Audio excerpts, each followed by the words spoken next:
Fala investidor, fala investidora, como é que vocês estão? Espero que sejam todos muito bem. Nesse vídeo eu vou trabalhar com vocês aqui um pouco o que anda acontecendo com as ações da Bradespar. Na verdade, se trata de uma holding que tem ali por detrás a Vale como seu ativo operacional. Mas você pode ter percebido que ela mantinha ali mais ou menos os seus 20, 21 reais ali como preço, falando, por exemplo, da BRAP 4. No entanto, hoje nós estamos experimentando quedas bem maiores do que isso. Trazendo vocês aqui para a tela, né? Você pode ver que desde ali do começo do ano, ela está acumulando uma queda de 28,81%, uma queda realmente bastante grande.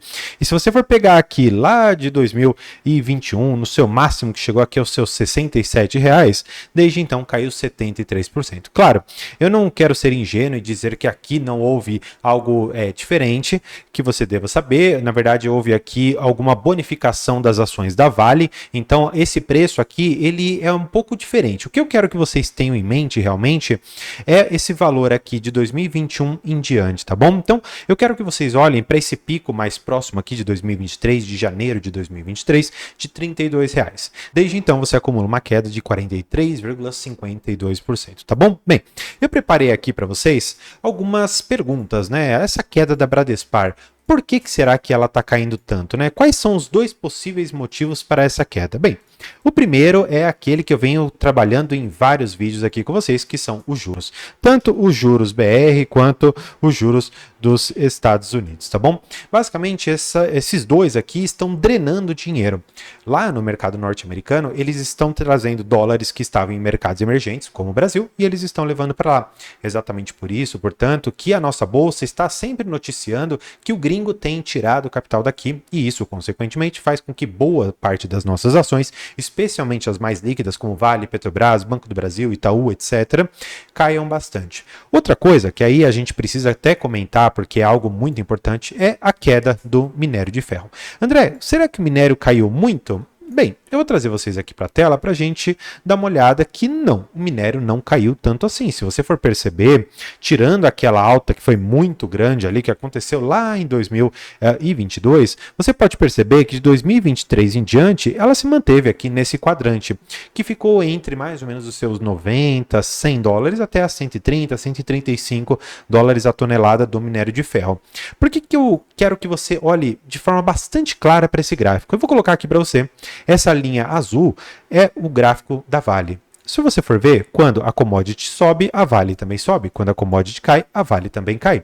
Se você for ver, a Bradespar, ela segue mais ou menos essa mesma linha. Quando o minério sobe, a BRAP também sobe. Quando o minério cai, a BRAP também cai. Então, de uma certa maneira, você consegue ver que quando a Vale se mexe, a Bradespar também se mexe, todas elas se mexem por conta do minério de ferro. Tá, André, o minério de ferro, portanto, é uma preocupação? Bem, eu vou até tirar isso daqui para a gente poder enxergar especificamente o minério de ferro. Como eu mostrei para você, o minério de ferro ele ficou nessa casa aqui dos seus mais ou menos 90 e poucos dólares, até ali um pouquinho mais dos seus 130, chegou a bater ali um pouquinho mais de 140. Isso é ruim? Isso é bom? Bem, eu preciso trazer você um pouco antes para a gente compreender, primeiro, qual é o principal cliente que a Vale tem, para a gente perceber se vale a pena ou não você pensar em comprar a Bradespar. Mas antes eu quero mostrar para você isso daqui, ó. Isso é muito interessante. Eles trouxeram aqui para a gente uma quebra da receita líquida por vendas e por destino. Olha só que interessante, em relação ao percentual. 5% vão para a América do Norte, 13% América do Sul, 11, quase 12% Europa, Oriente Médio e resto do mundo, eles acumulam aqui, vai basicamente 8,5%. Agora, quando você olha para a Ásia, especialmente falando de China, estamos falando aqui de 61% da receita vai para aquele país. Ou, na verdade, a receita é oriunda daquele país porque a venda do minério é feita para lá. Ou seja, 61% da receita da Vale está atrelada a uma economia que hoje traz essa notícia aqui. Houve basicamente uma desaceleração da economia e no mercado imobiliário. Olha só o que o economista-chefe da China disse para o Banco BS. Ele disse que o momento é ambicioso, porque a China lida hoje com uma forte crise imobiliária, taxa de desemprego elevada entre os jovens, além de sofrer com a desaceleração econômica mundial que afeta as exportações no país. Eu quero que você tenha bastante cautela com essa parte aqui, forte crise imobiliária. Você sabe que boa parte do nosso minério ele é destinado para a China para ter basicamente ali aquecido o seu setor imobiliário. Além disso, eles também estão trazendo muito minério para lá para fazer aço e depois tentar exportar aqui para o Brasil, que deu toda uma dúvida lá, uma questão se deveria ou não ter uma tributação diferente em relação ao aço chinês, o que acabou passando, tá bom? Fato é que, na verdade, você tem aqui duas grandes fontes de dinheiro ali para a China. A questão imobiliária e outra a questão siderúrgica. Pensando que você tem em um desses pés aqui um problema grande, que é uma crise imobiliária, você já viu notícias ali de, por exemplo, prédios fantasmas, prédios que realmente não tem ninguém lá dentro. Isso é muito preocupante e faz algumas pessoas pensarem que talvez não seja tão necessário você importar minério ali para a China. Talvez, pensando aqui na Vale, por mais que ela tenha uma baita de uma qualidade do seu minério, talvez a gente comece a enfrentar ali algumas questões importantes que você deve, pelo menos, ter em mente. Saber que o nosso maior cliente é a China e que ela passa por esse problema, tá bom? E como eu te falei, nós temos ainda aquela questão da siderurgia que pode ter afetado a China, já que quando ela exporta aqui para o Brasil e você tem uma alíquota maior, talvez ela não tenha mais interesse em fazer isso, porque talvez não fique economicamente viável para ela, tá bom?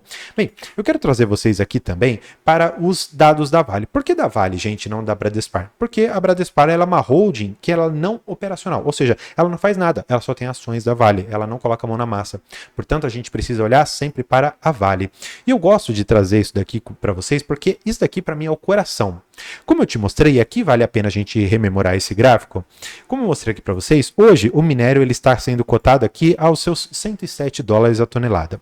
Por que isso é importante? Porque eles trazem aqui para a gente o custo unitário que nós temos aqui para trazer os minérios de ferro fino, tirando aqui compras de terceiro. Ou seja, eles mostram aqui para a gente que o custo para você tirar aquele minério é basicamente aqui de 23 dólares e 50 centavos por cada tonelada. Só que esse gasto, na verdade, ele acaba sendo bem maior por conta do frete que você tem ali para a Ásia, que é os maiores clientes. Tanto é que em algum outro gráfico aqui que eles mostram para a gente, eles falam que o custo de produção e de exportação fica ali na casa dos seus 61 dólares a tonelada. Portanto, eu quero que você entenda que dos 61 dólares até os 100 dólares, basicamente estamos falando de lucro aqui para a Vale.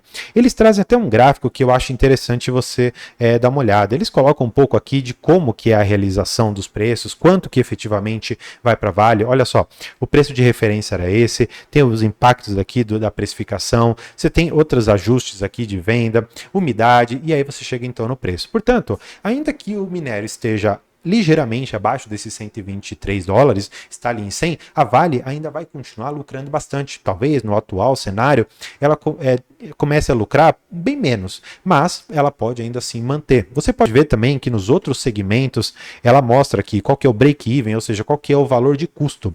E você vê para cobre, por exemplo, você tem 3,3 mil dólares a tonelada, e em relação ao níquel você tem 14 a 16 mil dólares a tonelada. Basicamente, esses daqui são os custos que a Vale tem para extrair cada um desses minérios, tá bom?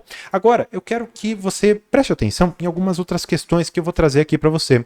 A primeira delas é, será que estamos enfrentando hoje um problema na Vale? Bem, eu já coloquei aqui para vocês que, a princípio, com o minério de ferro nesse valor que ele está, não me parece que nós teremos um problema na Vale. Me parece, na verdade, que nós temos aqui uma dúvida do que vai acontecer no mercado chinês, e essa dúvida, aliada com os juros que nós estamos enfrentando, está sugando a liquidez do mercado brasileiro, fazendo com que as ações tanto da Vale quanto da Bradespar estejam caindo. Portanto, eu não consigo enxergar hoje nenhum problema operacional que justifique essa queda toda, mas sim perspectivas negativas para o mercado como um todo, que afetam não só as bolsas brasileiras, mas mundiais. Tanto é que a Vale não está caindo sozinha, a Bradespar também não está caindo sozinha. Olha ali no seu home broker, quase todas as ações diariamente estão caindo 1, 2, 3, 5%, portanto não me parece que é algo explosivo. E para a gente dar uma sequência aqui, eu quero falar um pouco sobre esse processo da Litel contra a Bradespar, tá bom? Você vai ver que existe um processo contra a Bradespar, e aí eu te pergunto, será que isso pode afetar os seus dividendos? Será que esse processo aqui da Litel pode afetar os dividendos que você vai receber? E para isso eu preciso trazer vocês aqui mais uma vez para a gente dar uma olhada. Por quê? Basicamente, a Litel, ela entrou contra a Vale com um procedimento ali na justiça, pedindo basicamente o valor de 1,4 bilhão de reais. Por quê? Eles colocam aqui que basicamente Bradespar, ela quebrou uma cláusula contratual, ou seja, ela não respeitou uma cláusula contratual e isso gerou uma multa. Você pode até ver aqui, ó.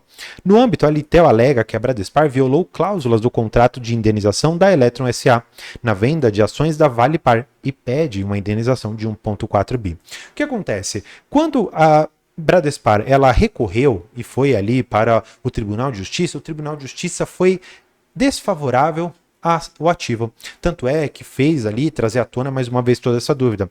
Então a Bradespar, ela decidiu recorrer para o Superior Tribunal de Justiça para tentar revisar. Existe ali uma ideia de que talvez possa, no segundo semestre de 2024, sair ali a decisão. Mas será que esse 1,4 bilhão de reais pode afetar os seus dividendos? E é claro que sim. Eu vou trazer aqui o histórico de pagamento de juros sobre capital próprio e dividendos nos anos aqui de 2022 e 2023. Você pode ver que em 2023 ela pagou aqui 1,2 bi, um pouco menor do que aqueles 1,4 que estão pedindo. Portanto, se você retirar esse ano não recorrente aqui, 2021, o minério de ferro está a mais de $200 ali a tonelada, então isso aqui não é um parâmetro tão confiável. Eu prefiro pegar essa média de mais ou menos 1 bilhão de reais, que foi mais ou menos o preço próximo aqui de 20 até 23 e agora em 24 já recebemos 300 milhões de reais como proventos.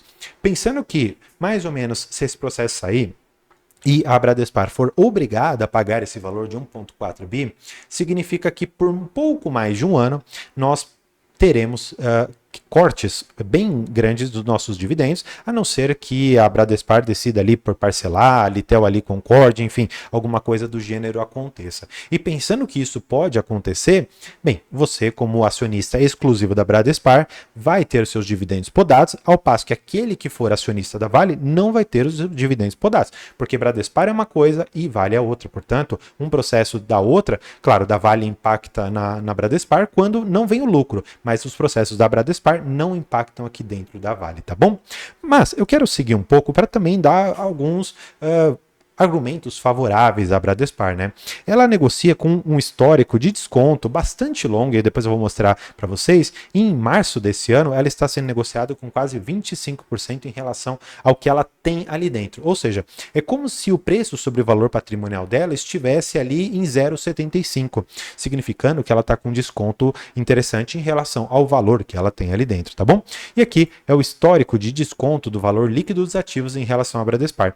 E desde ali de 2017 para cá, você vê descontos na ordem de 31% até ali os seus 18%, a depender muito da volatilidade do mercado, tá bom? E claro, você tem aqui o desconto que eles estão trazendo hoje, e isso é o que eu queria trazer de forma mais clara para você. Me parece que hoje a Bradespar, ela sofre não por uma questão específica, mas por uma questão estrutural que não é própria ali do ativo. Só para você saber, oscilações como o aumento ou a queda da commodity do minério de ferro são comuns nesse tipo de mercado. E para você que investe em commodity, precisa ter essa noção bem clara. Até para isso que eu criei um e-book que pode te ajudar. São 75 páginas de puro conteúdo que fui eu que escrevi. E na semana do meu aniversário está com 50% de desconto. Eu vou deixar o link aqui embaixo. Espero que você goste. Só colocar lá o cupom aniversário que você vai ser beneficiado por esse grande desconto. Espero que você tenha gostado desse vídeo. Vou deixar um último aqui para você continuar seus estudos. E por hoje é isso. Muito obrigado e tchau.